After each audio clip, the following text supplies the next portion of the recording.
Good morning mga party. Welcome po sa my video. Welcome po sa my channel. Ngayon po, umaga, pag-uusapan po natin yung tungkol sa mais. Ngayon, itong mais na to nasa likuran ko ay malapit ng harvestin sa susunod na araw. Ngayon, mayroon akong ipapakita sa inyo mga party. Nasa inyo kung maniwala kayo o hindi sa ipapakita ko sa inyo na ito ay kakaiba na naging bulaklak na bunga ng mais. Ngayon, ipapakita ko sa inyo kung anong klaseng ito. Hindi po ito edit. Kaya ito ipapakita ko sa inyo.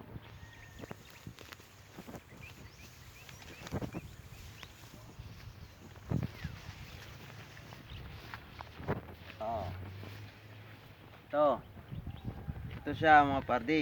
Oh. Oh.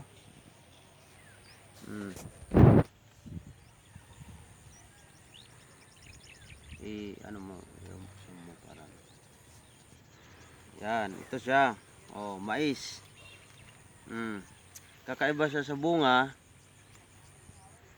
Kakaiba siya sa bulaklak. Oh. Ito yung bulaklak, ito po yung bunga. Ito siya naman siya, wala siyang bunga. At ito yung bulaklak. Ngayon, kakaiba. Tignan nyo, oh.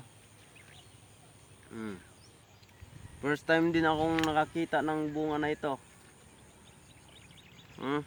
First time akong makakita ng bunga o bulaklak na ito sa mais. Kaya kakaiba siya sa lahat ng mga mais dito. Oh. Tignan nyo, oh. Kakaiba siya sa mga mais. Bunga.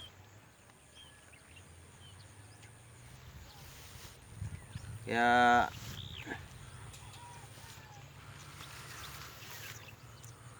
hindi ko alam kung anong klaseng niya, bulaklak ba to o bunga. Kakaiba. Hindi siya normal na pagka mais. Hindi katulad dito, bunga talaga siya. Tapos bulaklak. Yan. Yan. Kaya mga pardi, salamat po sa panonood nyo. Thank you for watching. And see you my next video sa harbisan na naman ng mais sa susunod na araw. Kaya paki-like na lang po, comment at share at subscribe sa mga video ko kung nagugustuhan niyo po. Maraming salamat po. Bye-bye.